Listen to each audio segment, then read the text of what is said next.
Today I want to do a quick demonstration on cervical dilation and effacement so that you can visualize what your body is doing when that is happening. So I'm going to use a balloon and a ping pong ball. This is not original with me, but it's a very good visual to see what's happening in your body. First, I'm going to put the ping pong ball into the balloon.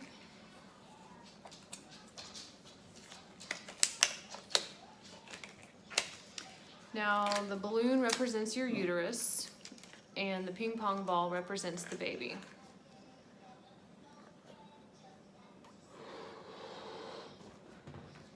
You blow it up about 3/4 of the way. And I'm gonna let that ball settle down to the end.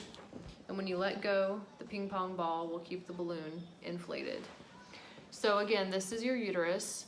The ball represents the baby, and this is your cervix. So before pregnancy and during pregnancy, your cervix is normally long.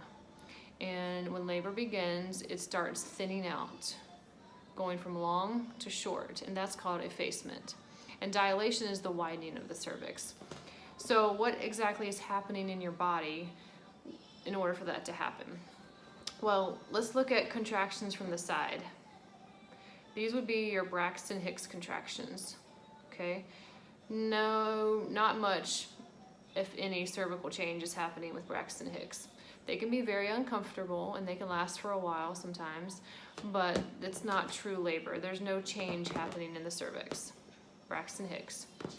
Now, true labor contractions, the uterus is a big muscle, okay? So when true contractions start, your contractions start from the top, from the side, and they work their way up to the top.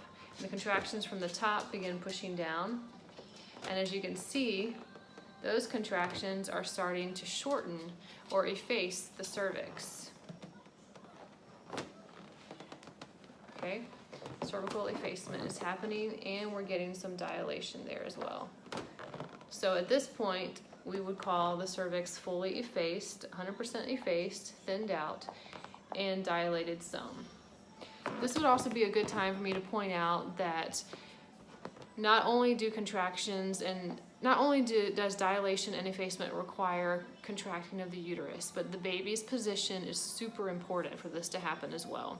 So if the baby is riding up very high in the pelvis and not engaged down into the pelvic cavity, and the head's not pressing on the cervix, dilation is going to be very slow and it may not happen much at all. The baby's got to be down into the pelvis and pressing on the cervix, along with in that whole cascade of things that happen in your body. There's hormones, etc., that trigger labor to start. But if the baby is not in good position, then labor is going to be very long, very drawn out, because the baby's got to come down and engage in the pelvic cavity. And that's a whole nother topic for another video. And I do have a lot of good information on that for you, but baby's position in utero is super important.